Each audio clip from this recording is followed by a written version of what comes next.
सा मां पातु सरस्वती भगवती. राम आपटे प्रतिष्ठानच्या वतीनं पुन्हा एकदा आपल्यासमोर काही विचार प्रकटन करण्यासाठी मी उभा आहे.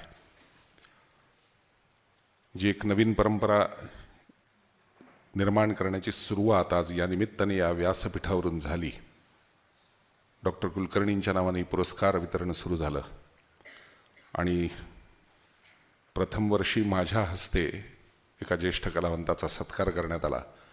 त्याबद्दल मी मनपूर्वक प्रतिष्ठानचे आभार मानतो, कारण या पूर्वसुरींवरच आम्ही खरं तर जगत असतो असं म्हटलं पाहिजे. त्यामुळे ही मनापासून एका कलावंतासाठी दिलेली दाद आहे आणि त्यांच्याकडे मागितलेले आशीर्वाद आहेत. त्यांना पुरस्कार माझ्या हस्ते देणं म्हणजे. या कार्यक्रमाचे प्रमुख प्रायोजक जळगाव पीपल्स कोऑपरेटिव्ह बँक, त्याच्या चौधरी मॅडम, माननीय प्रकाशजी चौबे, ज्यांनी घरच्यासारखी आजपासून माझी व्यवस्था ठेवलेली आहे. प्रतिष्ठानचे अध्यक्ष सदानंदजी आपटे काकू, ज्या लोकांनी खरं तर सातत्याने पाठपुरावा करून मी या व्याख्यानासाठी इथे यावं असे प्रयत्न केले, ते सर्व प्रतिष्ठानचे पदाधिकारी आणि उपस्थित जळगावकर बंधू भगिनींनो. मी सरांशी मगाशी बोलताना सरांना म्हणलं की अत्यंत मोठ्या धर्मसंकटात तुम्ही तर मला टाकलं, कारण मी जे जे विषय आजपर्यंत महाराष्ट्रात, महाराष्ट्राबाहेर, अमेरिकेत, इंग्लंडमध्ये मांडतो, ते सगळे सोडून एक वेगळा विषय त्यांच्या मनात पक्का होता की हाच घ्यावा आणि या विषयावर येऊन तुम्ही बोला असं त्यांनी सांगितलं.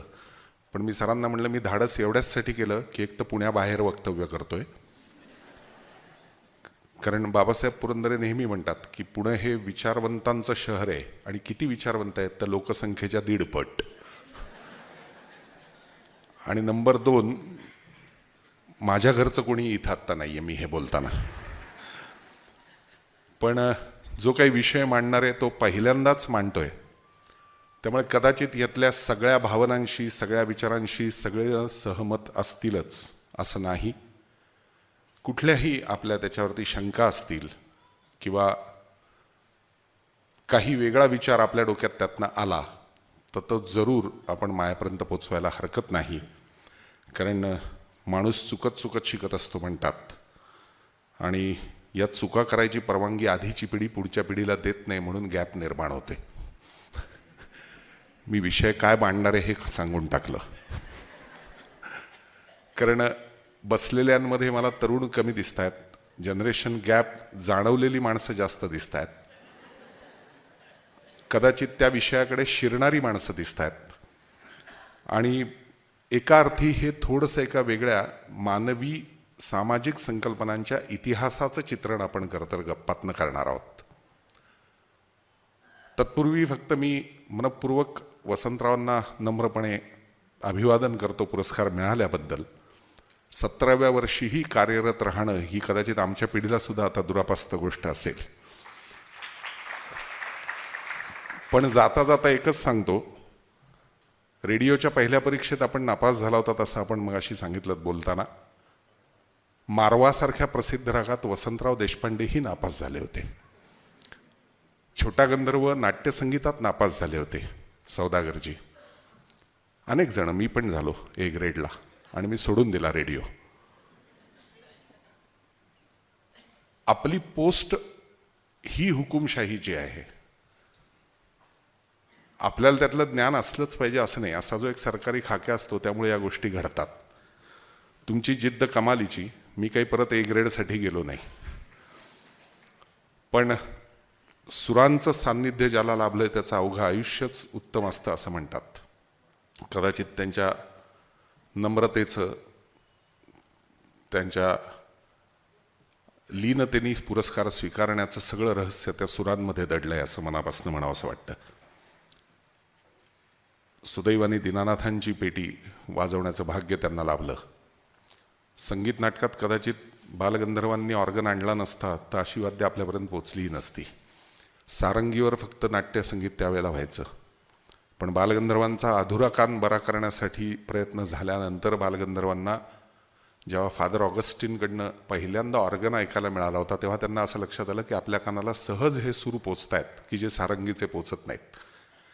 आणि असं म्हणतात की त्यानंतर बालगंधर्व आणि दीनानाथ या दोघांनी असा एक प्रयत्न केला की दोन्ही विंगांमध्ये एकीकडं सा आणि एकीकडं प असे सूर असलेल्या 2 पायापेट्या आणि समोर ऑर्गन अशा 3 गोष्टी घेऊन भरीव सुरांमध्ये त्यावेळची संगीत नाटकं व्हायची आणि गंधर्वांना ते सूर उत्तम मिळायचे. आणि त्यामुळे गंधर्वांची गायकी एवढी श्रेष्ठ झाली की जिची परंपरा भीमसेनजी आम्हाला नक्कलसुद्धा करून दाखवायचे की बालगंधर्व आविर्भाव तिरोभावात काय गातात, म्हणजे किती महान कलाकार होते.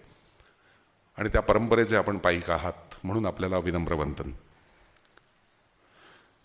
एकीकडं सहकारी बँकेचं प्रायोजकत्व आजच्या कार्यक्रमाला आहे.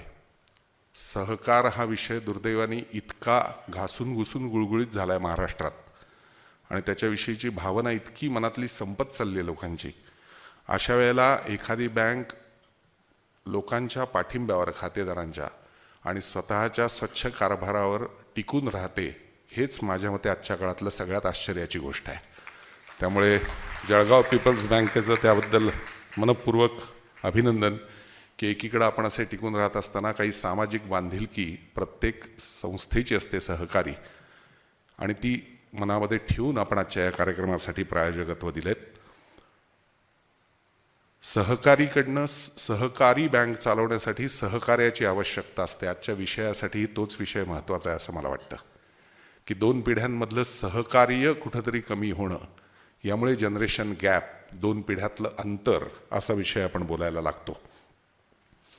सहज गंमत म्हणून सांगतो, कित्येकदा लोक आपला इतिहास वगैरे हे सगळे विषय आता कशाला हवेत असं म्हणत असतात.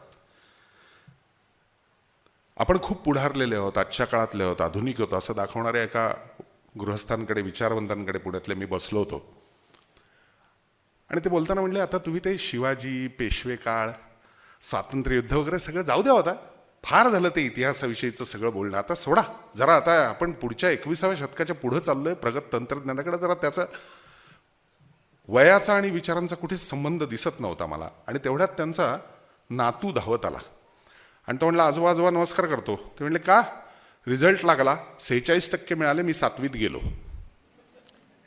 थोडासा तिरस्कारानेच त्यांनी स्वीकारला आणि म्हणले, काय रे, 4थीपर्यंत 90% होतास, आता 7वीत आल्यानंतर 46%वरती घसरण झाली आहे. त्यांनी काही लक्ष दिलं नाही आजोबांच्या बोलण्याकडे, तो पळून गेला. मी म्हणलं, असं आहे, 4थीत त्याला 90% होते, हा इतिहास झाला, आता कशाला म्हणलं इतिहासाच्या गोष्टी काढायच्या. आणि तेवढ्यात त्यांना एका डॉक्टरचा फोन आला. तर ते म्हणले, 2 मिनिटं, माझ्या डॉक्टरांचा फोन आहे. आणि डॉक्टरांनी पहिला प्रश्न असा विचारला, अहो ते ब्लड रिपोर्ट आलेत, मला एवढंच विचारायचं आहे, तुमच्या घरात काही डायबिटीसची हिस्ट्री आहे का? ते म्हणले, आजचा दिवसच बहुतेक इतिहासाचा आहे का काय कळेना असं झालंय मला. 2 पिढ्यांचा विचार करताना मला नेहमी असं वाटतं की मागच्या पिढीचा इतिहास हा किती दैदिप्यमान होता, या कोशात मागची पिढी जगत राहते आणि त्यामुळे पुढच्या पिढीशी वैचारिकदृष्ट्या सामावून आपण घेत नाही. आपला इतिहास पुढच्या पिढीकडे देत असताना तिने त्याच्यातून पुढं काही प्रेरणा घेऊन करावं असा विचार बऱ्याचदा आधीच्या पिढीकडनं होताना दिसत नाही आणि इथं जनरेशन गॅप वाढत जाते. नीट विचार करून बघा, जनरेशन गॅप, माझ्या पोटी मूल जन्माला येतं तिथंच अंतर तेवढं झालेलंच आहे ना. मी जे काय 22, 23, 24, 25 वर्षी लग्न करतो, मला मूल होतं, 25 वर्षाचं अंतर तो जन्माला येताना आहेच आहे. फक्त त्याचं लालन पालन पोषण करून तो त्याच्या विचारांनी स्वतंत्र होईपर्यंत मला हे जाणवत नाही. जेव्हा त्याला स्वतंत्र विचाराचे काही धुमारे फुटायला लागतात तेव्हा मला लक्षात येतं, अरे बाप रे, केवढी मोठी जनरेशन गॅप झाली. अंतर 25च वर्षाचं आहे, जे लहानपणापासून आहे तेवढंच. दुर्दैवाने या सगळ्या विषयावरती बऱ्याचदा आपण विचार करताना दिसत नाही आणि त्यातून कदाचित जनरेशन गॅप हा एक फार मोठा काहीतरी सामाजिक प्रश्न निर्माण झाला आहे असं सातत्याने आपल्या मनात आपल्याला वाटत राहतं का काय मला कळत नाही. हा सगळा विषय कुठेतरी आपल्या मूल्य शिक्षणाशी, शिक्षण क्षेत्राशी निगडीत आहे असं माझं मत आहे. आणि शिक्षण क्षेत्राशी म्हणजे त्याचा दुसरा तिसरा काही भाग नाही. मध्यंतरी मी मुंबईमध्ये शूटिंग करत असताना एक अत्यंत वेगळी हृदयद्रावक घटना पेपरमध्ये वाचली आणि मला विचित्र वाटलं. रासायनी जवळच्या एका शाळेमध्ये लहान मुलं, ज्युनियर KG, सिनियर KGतली शाळा भरत होती आणि अचानक कुठल्या तरी वायूची थोडीशी गळती झाल्यामुळे त्यातली 2-3 मुलं चक्कर येऊन पडल्याचं लक्षात आलं. पिढीचं अंतर असलेले शिक्षक आणि कर्मचारी घाबरून शाळा सोडून पळून गेले आणि बाहेरचे रिक्षावाले जे होते त्यांनी मात्र पटापटा सर्व मुलांना शाळेतनं बाहेर काढलं, काहींना हॉस्पिटलमध्ये पोचवलं, काहींना त्यांच्या घरी पोचवलं. बातमी वाचून माझं मन प्रचंड कोंदून गेलं की ही काय परिस्थिती आहे. शिकवणारे शिक्षक, शाळेतले सुशिक्षित कर्मचारी पळून जातात आणि अशिक्षित असलेले पोटापाण्याच्या व्यवसायासाठी मुलांना शाळेत ने-आण करणारे रिक्षावाले मात्र घेऊन जातात. हा संबंध नक्की कशाशी आहे? हा संबंध सुशिक्षिततेशी नसतो, हा सुसंस्कृततेशी असतो. सुशिक्षितता आणि सुसंस्कृतता या दोन गोष्टींमध्ये प्रचंड अंतर असतं असं मला नेहमी वाटतं. आणि मग आपल्याकडे सुसंस्कृतता हा शब्द येतो तो संस्कृती या एका शब्दातनं. मराठीमध्ये फक्त एकच शब्द आहे समल्पक असा, संस्कृती. हिंदीमध्ये त्याला 2 शब्द पडतात, एक सभ्यता आणि दुसरी संस्कृती. हिंदीत 2 शब्द वापरले जातात, सभ्यता आणि संस्कृती. आणि इंग्रजीमध्येही 2 शब्द वापरले जातात, सिव्हिलायझेशन, कल्चर. आपल्याकडे एकच शब्द संस्कृती. पण सिव्हिलायझेशनचा विचार केला तर असं लक्षात येतं की सिव्हिलायझेशनचा शब्द हा पदार्थांशी असतो नेहमी. माणूस गुहेत राहत होता कधीतरी, मग हळूहळू त्याला निसर्गातल्या इतर गोष्टी कळायला लागल्या. मग त्यांनी मातीपासून विटा बनवल्या, लाकडाला कापून ओणके करून त्याचे काही घापून चांगले खांब बनवले.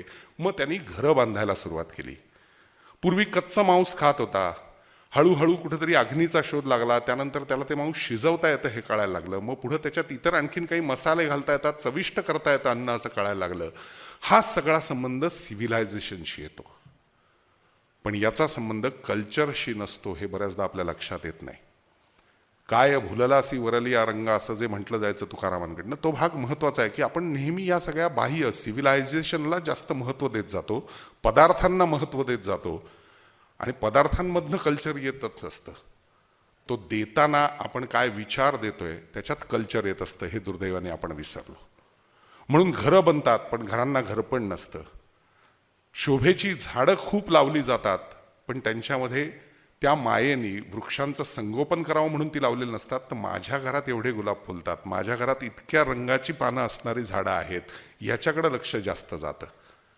सिव्हिलायझेशन आणि कल्चरमध्ये हा जो फरक आहे, हाच फरक बऱ्याचदा आपलं मूल हे आपली एक अत्यंत सामाजिक स्थिती उत्तम करणारं शोभेची वस्तू आहे अशा पद्धतीने बघितलं जातं. याला जन्म दिल्यामुळे मी समाजात बाप ठरलो, मी समाजात आई झाले, हिला जन्म दिल्यामुळे मला एक माझ्या पोटी मुलगी आली, आणि मग त्यातनं त्या म्हणी तयार होतात, पहिली बेटी धनाची पेटी,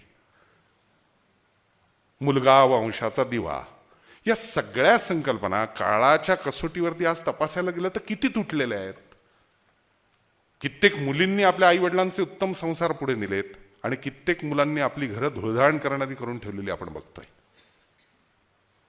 मी नाव न घेता सांगतो, मराठीतल्या एक अत्यंत प्रसिद्ध लेखिका, परवा त्यांचा फोन आला घरी आणि आई माझी मला म्हणली की मला त्यांना भेटायला जायचं, त्यांचा फोन आला होता, मला घेऊन चल आणि तुला घेऊन यायला सांगितलंय.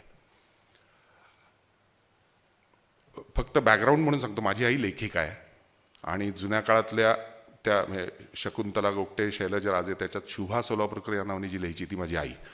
त्यामुळे त्या सगळ्या जुन्या पिढीतल्या लेखिकेंचे संबंध त्यातली या एकच आता आणखीन बाकीच्या दोघीजणी गेल्या म्हणून त्यांच्याकडे जायचं असं ठरलं होतं.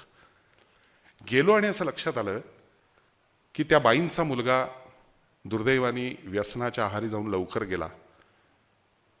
लग्न झालेलं असताना आणि लहान मूल असताना. तरुण वयात तो गेल्यामुळे सुनेनी दुसरं लग्न केलं आणि नातवाला आजीकडं म्हणजे या लेखीकडं सोडून ती बाई निघून गेली. आणि तो नातू आज मोठा झालाय, त्याचं लग्न झालंय, त्याला एक मुलगा आहे, या बाईला पंटू आहे. 4 खोल्यांच्या घरात 2 खोल्यात ती राहते, 2 खोल्यात नातू आणि त्याची नातसून त्यांची आणि तो पंटू राहतो. का? राक्षसासारखे वागवतात असं त्या बाई मला घरातल्या घरात सांगत होत्या. प्रचंड रडत होत्या. कॅथेड्रल घातलंय, एका जागून हलता येत नाही, एवढ्या आजारी आहेत. आणि एकेकाळची अत्यंत दिग्गज लेखिका, मला मुद्दाम नाव नाही आहे सांगत, अत्यंत दिग्गज म्हणजे नाव घेतल्यावर तुम्ही सगळं म्हणाल काय सांगताय अशी लेखिका. हे सगळं झालंय कशाने असं लक्षात आलं. पुन्हा एकदा विषय तोच येतो, जनरेशन गॅप.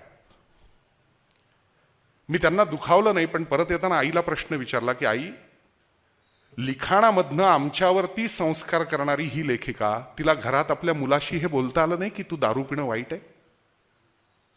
ही कुठली गॅप घरात होती की बाहेर जगाला लेखणीतनं संस्कार देते ती बाई आणि स्वतःच्या घरातल्या एकुलत्या एका मुलाकडे लक्ष नाही?